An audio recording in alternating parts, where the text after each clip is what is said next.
इधर बाबा नारद उस बीड़ा को बजाते हुए चले हैं। तो आज जैसे ही पहुंचे कंस के पास में जाकर के कहा, वो सुनो कंस, हमें तुमसे कुछ जरूरी बात करनी है। बोले कहो क्या बात है? बात ये है कि जिस घर में तुम रहते हो ये घर आपका नहीं है, फिर किसका है? न इस घर में रहने वाले लोग आपके अपने हैं। जैसे ही नारद की बात को सुना तो कंस कहने लगा, बाबा नारद क्या कह रहे हो आप? ये घर मेरा नहीं है, इस घर में रहने वाले लोग मेरे अपने नहीं है, फिर कहाँ मेरा घर है?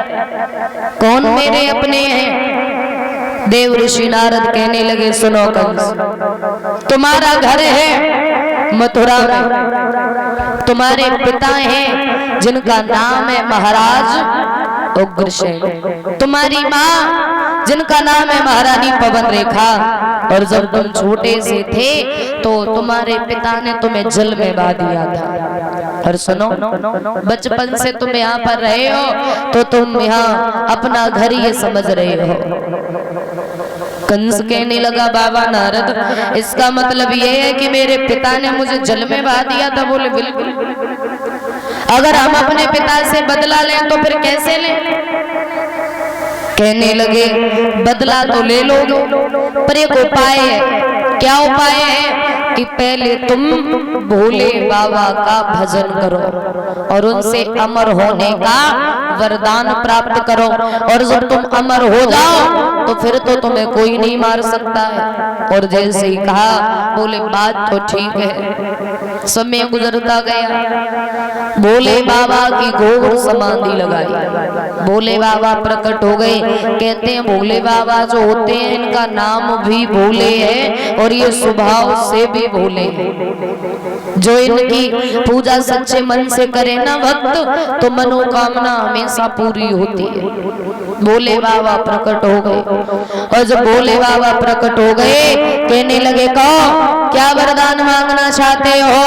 बोले वरदान ये मांगना चाहते बाबा, आप हमें अमर कर दो। और जैसे ही कहा कि अमर कर दो तो कहने लगे, क्षमा करना भक्त, ये जो अमर होने का वरदान है ये वरदान हमने देना बंद कर दिया है। क्यों? क्योंकि ये वरदान एक बार हमने भस्मासुर को दिया था जो मेरी पार्वती के पीछे पड़ गया, तब से हमें ये वरदान किसी को नहीं देते। ऐसा करो और कुछ मांग लो। बोले और कुछ नहीं मांगना है, बस एक ही वरदान चाहिए, वो भी आपने हमें निराश कर दिया। बोले निराश नहीं किया, जाओ लो हम तुम्हें एक धनुष देते हैं, तुम इस धनुष को ले जाओ, और याद रहे जो इस धनुष को तोड़ देगा वही तुम्हें मार देगा। और सुनो, ये धनुष किसी साधारण इंसान के हाथ से नहीं टूटेगा, जब टूटे तब देख लेना। भोले बाबा ने धनुष दिया, वारी भोले बाबा। कंस उस धनुष को लेकर के चला तो मथुरा में पहुंच गया। मथुरा में जाकर के कंस ने उस धनुष को रखा और वहीं पे रहने लगा। कुछ दिनों तक रहा तो कंस ने एक अपनी टोली बना ली, क्योंकि नीच व्यक्ति को हमेशा नीच व्यक्ति की संगति पसंद आएगी। अगर अभी कोई जुआ खेलने वाला हो और उसको संत महात्माओं के बीच में बिठा देना तो उसे बहुत अजीब सा लगेगा, और वहीं पर अगर जुआ खेला जाओ तो उसे जाकर के बिठा दो तो उसको पूरा दिन मालूम भी नहीं पड़ेगा। इधर कंस ने जब अपने साथ में रहने वाले ऐसे ही लड़कों को बनाया, धीरे धीरे समय गुजरा। कंस उपद्रव करने लगा, दिन प्रतिदिन संत महात्माओं को मारता है, पकड़ के मथुरा की जेल में बंद कर देता है, किसी के सर को काट देता है, गौशालाओं को तोड़वा दिया, मंदिरों को तोड़वा दिया। कंस ने कैसी दशा बना दी है। एक दिन की बात रहे, लोग कंस के पिता के पास अब शिकायत लेकर के जाते हैं, कहते महाराज आपका बेटा बहुत ज्यादा उपद्रव करता है, जरा अपने बेटे को समझा दो। तो कंस को बुलाया महाराज ने, और जब कंस को बुलाया और एक बात कही, बेटा क्यों इतना उपद्रव करते हो, बिना बात के क्यों बच्चों को मारते हो? कंस कहने लगा, मैंने किसे मारा? अरे मैंने तो किसी को नहीं मारा है। जैसे ही कहा तो आज महाराज उग्रसेन कहने लगे, सुनो कंस, जितना प्रेम जितना स्नेह मैं तुमसे करता हूँ उतना ही प्रेम और स्नेह मैं अपनी प्रजा से करता हूँ। तुम हमारे बेटा हो इसीलिए तुमसे कोई कुछ नहीं कहता है, तो इसका ये मतलब नहीं है कि तुम मेरे पुत्र होने का फायदा उठाओगे। समय गुजरता गया। मेरे भैया कंस कहने लगा, सुनो पिताजी, अब तुम्हारी उम्र राज्य चलाने की नहीं है, अब तुम्हें आराम की जरूरत है। मतलब कहना क्या चाहते हो? बोले कहना ये चाहते हैं कि अब तुम आराम करो, ये राजगद्दी हमें दे दो, इसे हम संभाल लेंगे। महाराज कहने लगे, इस राजगद्दी को संभालने के लिए अकल की जरूरत होनी चाहिए और वो तुम्हारे पास में है। कंस कहने लगा, पिताजी जब इस राजगद्दी को हमें सौंप दोगे ना तो अकल तो अपने आप आ जाएगी हम। और जैसे ही कहा कि अकल अपने आप आ जाएगी तो महाराज उठ करके खड़े हो गए, तलवार निकाली। कंस आगे बढ़ा और एक बात की, पिताजी इज्जत के अनुसार ये सिरसाज उतार के और मेरे सिर पे रख दो। राजगद्दी को ले लिया कंस ने, स्वयं राजा बन करके बैठ गया। मेरे भैया महाराज उग्रसेन को पकड़ के मथुरा की जेल में बंद कर दिया। संत महात्माओं को पकड़ता है, मथुरा की जेल में बंद कर देता है। कैसी दशा बनाई है कंस ने।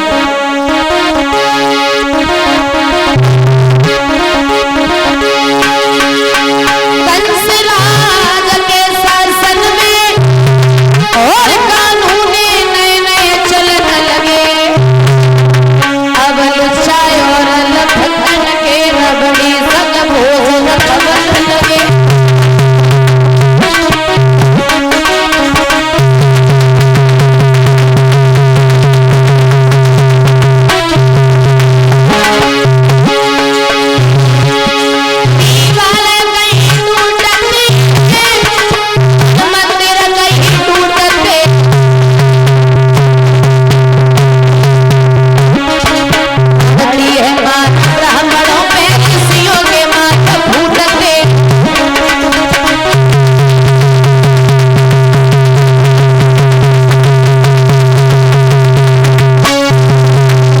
दशा बनाई कंस ने।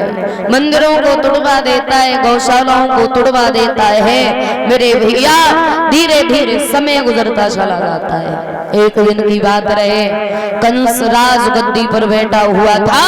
मंत्री को आवाज लगाई है, मंत्री माइक नहीं, माइक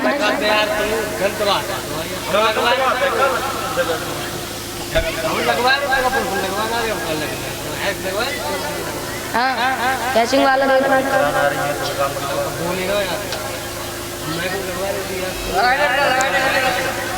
बोलिए राके हरी लाल की। एक प्यारा सा कीर्तन तालियों के साथ में सभी लोग बोलेंगे।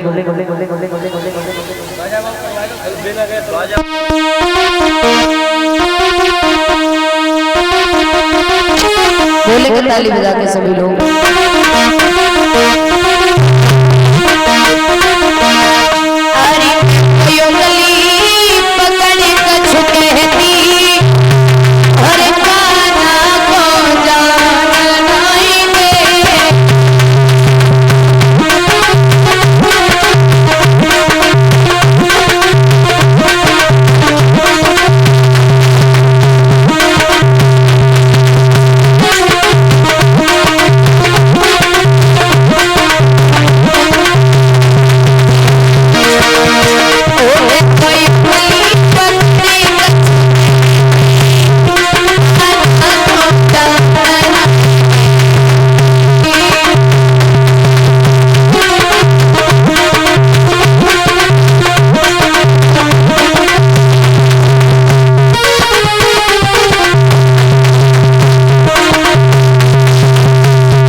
छोटी भाभी जी बहुत पीछे बैठे हो, आ जाओ। और कहाँ है भैया, कहाँ है संजीव भैया जी?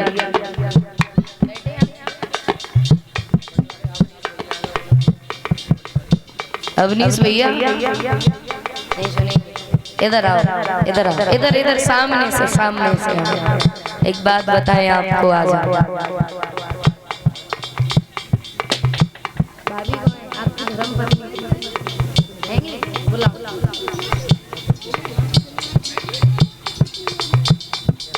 बुलाओ बड़ी भाभी जी कहाँ बैठी, आ जाओ।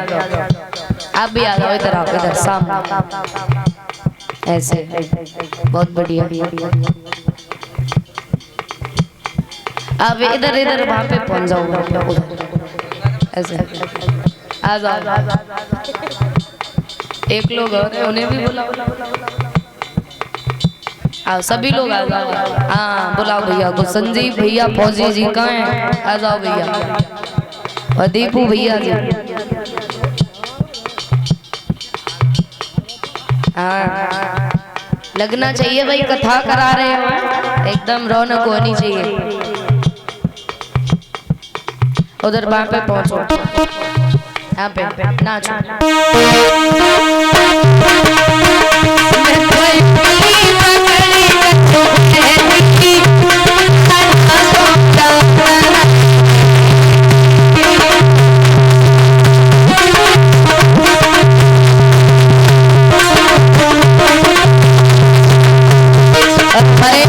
मुनीस भैया जी और उनके धर्मपत्नी जी, हाँ कहाँ है, आ जाओ जल्दी से। मुनीस भैया और भाभी जी और मुकेश भैया जी, सब लोग आ जाओ, आओ जल्दी से। और शर्म नहीं करनी चाहिए, देखो भगवान के दरबार में शर्म नहीं की जाती। हाँ भाभी देखो कितनी बढ़िया है, बिल्कुल। दीपू भैया, भाभी कहाँ है, अकेले चले आए, बुलाओ।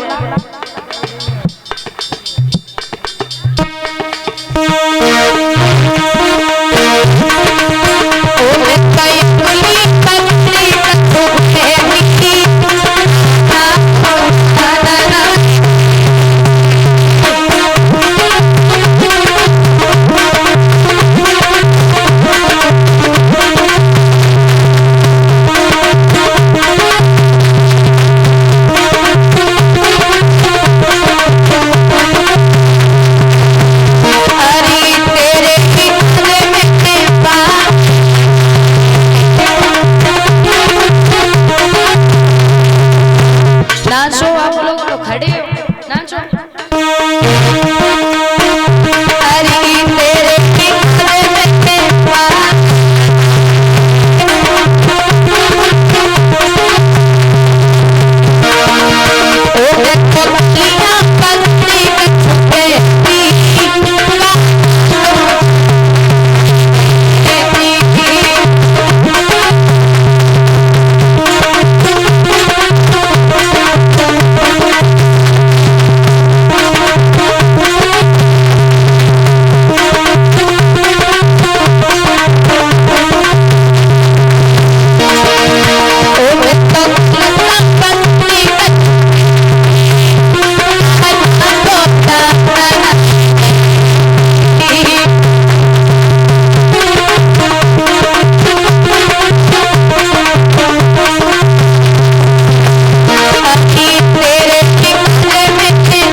धीरे धीरे समय गुजरता चला जाता है।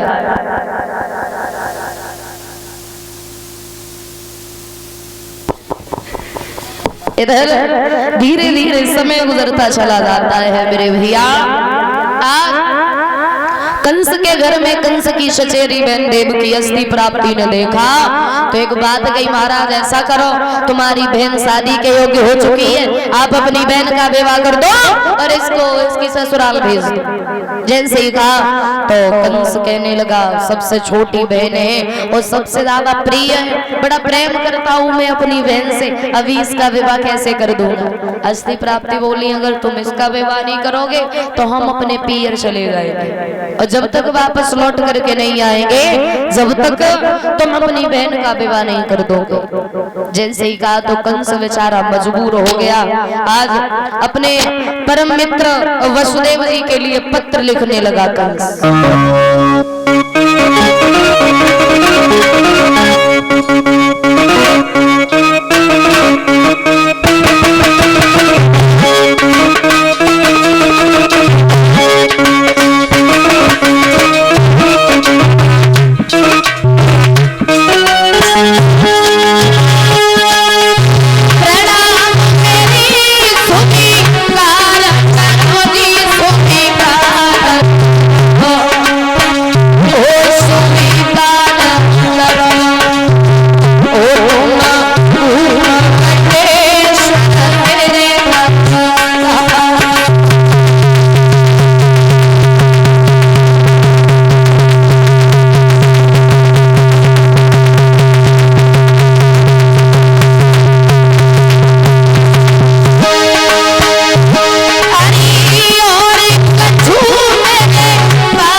अरे उसको रख दो ठीक करके, वो मुड़ गया।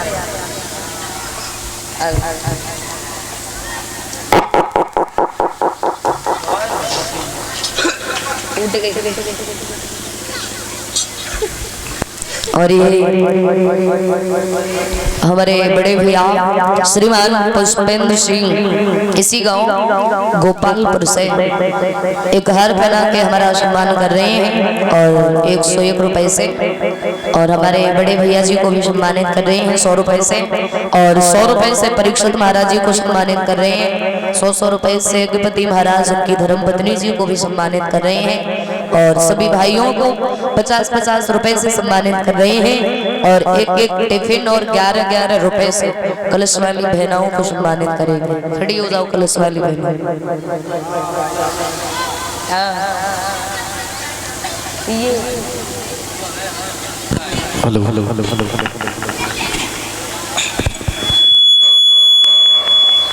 और ये हमारे पास में 501 रुपए से हमें सम्मानित कर रहे हैं, और 50-50 रुपए से सभी भाइयों को सम्मानित कर रहे हैं। श्रीमान विपिन कुमार यादव जी की तरफ से, ये गांव बालमपुर के रहने वाले ये हमारे फूफा जी हैं, उनकी तरफ से कामना करेंगे भगवान कन्हैया फूफा जी के जीवन में सुख शांति बनाए रखे, कामना आकांक्षा है प्रभु से। इधर धीरे धीरे समय गुजरता चला जाता, ये सब बोलने में पता। इधर धीरे धीरे समय गुजरता चला जाता है। आज महाराज पत्र को जब खोल करके पढ़ाए हैं, बहुत ज्यादा खुश हुए। वसुदेव जी दूल्हा बन करके वसुदेव जब चले हैं तो कहते हैं,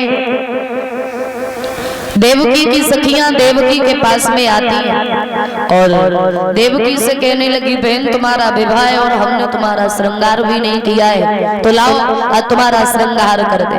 आज सखियां देवकी से बोली है, बहना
देवकी का श्रृंगार करने के बाद में, और ये एक माला पहना के हमारा सम्मान कर रहे हैं और 50-50 रुपए से सभी भाइयों को सम्मानित कर रहे हैं।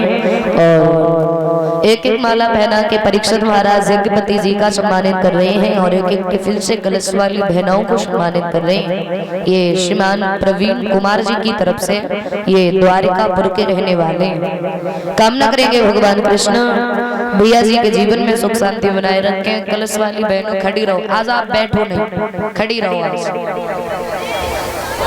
खड़ी हो जाओ, यहीं पे बैठ जाया करो, यहीं पे खड़ी हो जाया करो।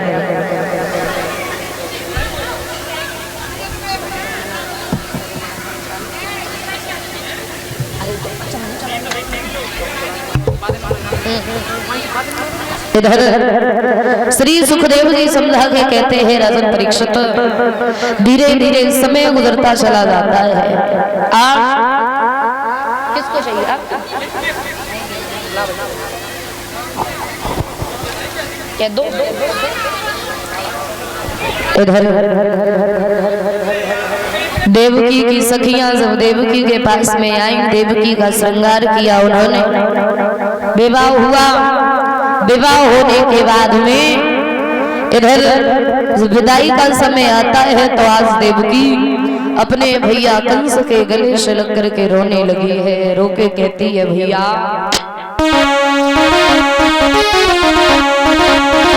बालापन से तेरे साथ, लेकिन आज तू मुझे खुद से दूर कर रहा है।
समय गुजरता चला जाता है। रोने लगी देवकी, रो के कहती है, भैया अरे बालापन से तेरे साथ साथ खेली, आज तू मुझे खुद से दूर कर रहा है। रोने लगी देवकी और एक बात कहती है, भैया अरे भैया रे मेरी जन्म नगरिया और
रोने लगी देवकी। कंस ने समझाया बहन रोते नहीं है, हर एक न एक दिन हर एक बहन बेटी को अपना घर छोड़ करके दूसरे का घर अपनाना पड़ता।